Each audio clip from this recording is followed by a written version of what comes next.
सत्ता में आज आपको कई रावण से मिलवाएंगे, लेकिन सबसे पहले छत्तीसगढ़ के जशपुरा से आई तस्वीरों को देखिए। एक तेज रफ्तार कार ने दर्जनों लोगों को कुचल दिया।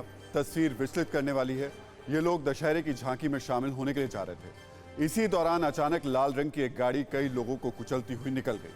हादसे में एक शख्स की मौत की खबर है, जबकि कई लोग घायल हैं। घायलों का अस्पताल में इलाज चल रहा है। इस घटना के बाद पूरे इलाके में तनाव है। लोगों ने गाड़ी के ट्रक जो ड्राइवर था उसकी पिटाई की। 2 आरोपियों की गिरफ्तारी की अभी तक खबर है। बताया जा रहा है कि दोनों आरोपी मध्य प्रदेश के रहने वाले हैं। छत्तीसगढ़ से मध्य प्रदेश ये दोनों जा रहे थे। इसी दौरान ये हादसा हुआ है। मकरंद काले हमारे संवाददाता इस वक्त हमारे साथ मौजूद हैं। मकरंद, एक बार विस्तार से इस घटना के बारे में बता दीजिए।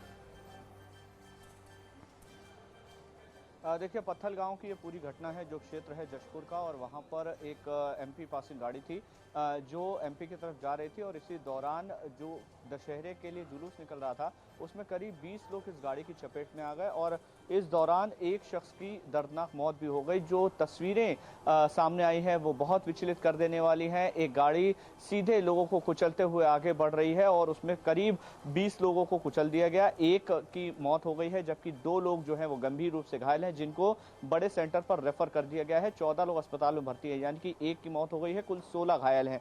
पूरे घटनाक्रम के बाद खुद मुख्यमंत्री भूपेश बघेल ने और विपक्ष के तमाम नेताओं ने संवेदनाएं तो व्यक्त की हैं, और साथ ही साथ जो 2 शख्स पकड़े गए हैं उनका मैं नाम बता दूं, बबलू विश्वकर्मा, ये सिंगरौली का रहने वाला है मध्य प्रदेश का, और शिशुपाल साहू, ये भी मध्य प्रदेश का रहने वाला है। और जो सूचना मिल रही है प्राथमिक तौर पर कि उस गाड़ी में नशे का सामान भी मिला है। ये सबसे महत्वपूर्ण बात है जो मैं आपके पास आऊंगा, लेकिन उससे पहले एक बार बता देते हैं कि जशपुर की घटना पर सीएम भूपेश बघेल का ट्वीट सामने आया है, जिसमें दोषियों को तुरंत गिरफ्तार किया गया। ये उन्होंने जानकारी दी है।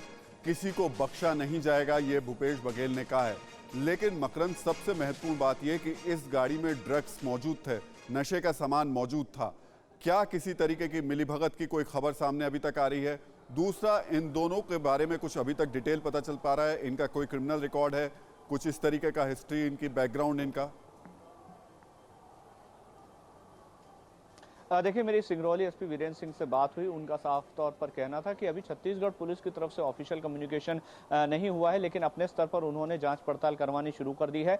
अभी फिलहाल दोनों ही थानों को इस बात की सूचना दे दी गई है कि ऐसे 2 आरोपी जशपुर में गिरफ्तार हुए हैं, उनके डिटेल्स दिए गए हैं। अब टीआई और जो निचले अधिकारी हैं वो पता कर रहे हैं कि इनका कोई आपराधिक रिकॉर्ड है या नहीं है। जहां तक गांजा मिलने का सवाल है तो जाहिर है कि सवाल केवल यहाँ की पुलिस पर, मध्य प्रदेश की पुलिस पर नहीं बल्कि छत्तीसगढ़ की पुलिस पर भी उठ रहे हैं, क्योंकि अगर गांजा ट्रांसपोर्ट कर रही एक व्हीकल, एक वाहन अगर लोगों को कुचलते हुए निकल रहा है तो जाहिर है कि बहुत सारी आशंकाएं हैं कि क्या जो आरोपी थे वो नशे में थे या वो पुलिस से बचकर भाग रहे थे और इस गांजे की सप्लाई करने के लिए जा रहे थे। बहुत सारे सवाल हैं जिनका की समाधान या फिर कहे कि जिसका की जवाब जांच के बाद ही सामने आ पाएगा। हालांकि भूपेश बघेल ने जांच के आदेश, लेकिन ये वाकई बहुत हृदय विदारक घटना है, खासतौर से तब जब आज विजयदशमी का दिन है, तब जब आज हम रावण को मारने के लिए लगातार न सिर्फ मन से बाकी दिखा भी रहे हैं किस तरीके से देश भर में